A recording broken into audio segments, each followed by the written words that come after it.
Hey everybody, today it is August 15th, and apparently in 2 days the real estate world is supposed to change completely. Well, yes and no.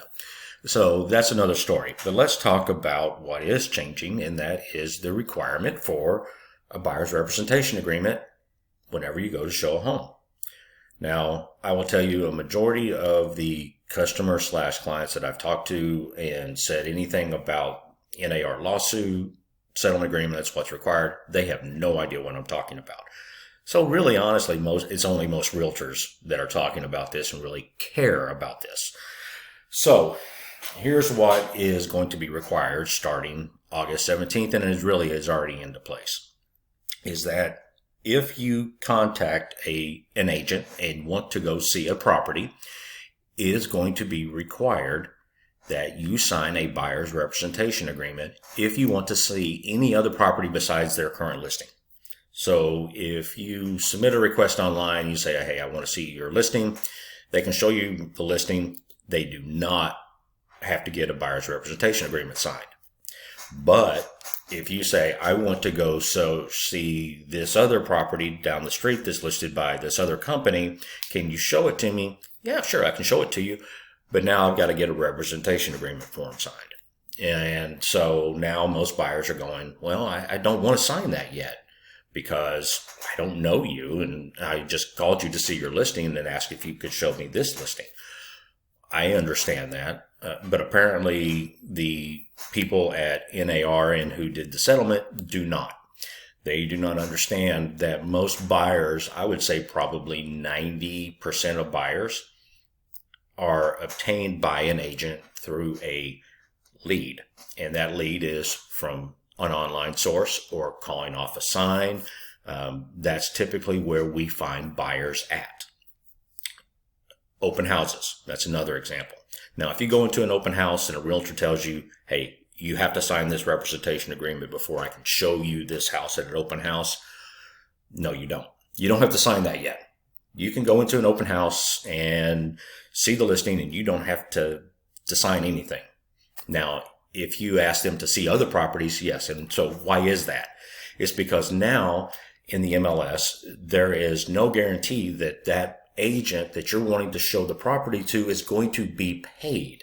And so there's no advertisement of what the compensation is for that agent. And so now that agent is going, well, wait a minute, if I show you this house, there's no guarantee that they're actually paying something because I don't know if they are or not. And if I call that agent and they don't answer, I have no idea what I'm being paid. And so now you as a buyer could be, quote unquote, on the hook if you sign that buyer's representation agreement to pay that agent to work for you.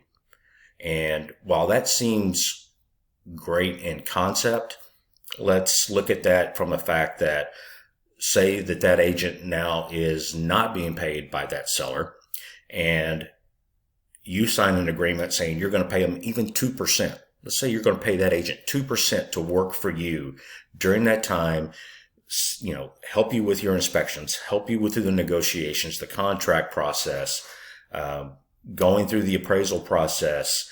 There's a lot that goes through it. People don't understand that. But anyway, that's a different story again. So you're going to pay that agent 2%. Well, at the end of the day, you're going to pay 2% at closing, and then you're going to pay whatever percentage for the mortgage to pay on top of that.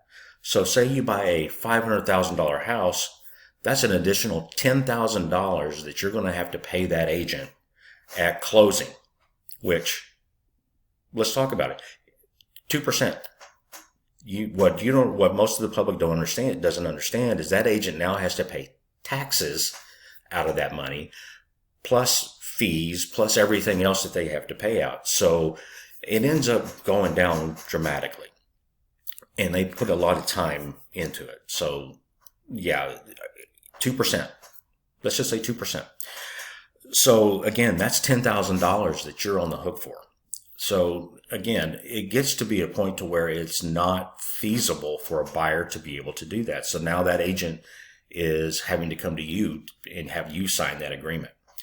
Every state is requiring this agreement to be signed except Colorado. Colorado has already heard from buyers saying, we don't want to sign a contractual agreement with an agent that we don't know. And as a listing agent, as I mostly am, I interview with those clients. I go to those clients' homes. I sit down, I talk to them, and I basically interview every time I go to talk to them to be their agent. Well, as a buyer's agent, most buyer's agents don't interview. They don't require a client to say, you know what, before I show you a property, let's sit down at your residence, coffee shop, my office, wherever it might be, and let's talk about you buying a home and see if I'm the right agent for you. That typically doesn't happen. Now, I would like to think that it should, because if you're going to get into a contractual relationship with them, you need to sit down and talk to them. You need to find out who they are, what kind of experience they have. Have they sold a home before? If not, who are they working with? Who's their mentor? Who's their coach? Can you talk to them as well? Make sure that that agent is qualified to work for you so you know them, like them, and trust them. That's the whole key to this business. Know, like, and trust, and develop those relationships. And why would you want to be in a relationship with somebody that you don't know, like, and trust just off of a sign call? You don't. And so again, yes, if you want your voice heard, if you don't want this as a consumer, contact your state real estate council. Texas has what's called TREC, the Texas Real Estate Commission, Oklahoma Real Estate Commission. Every state has a quote unquote commission of a sort that regulates. Contact them and let them know that you don't want to sign this, and see if they will actually listen to you for a change. As a realtor, I don't think that you should be in a relationship with someone you don't know, like, and trust.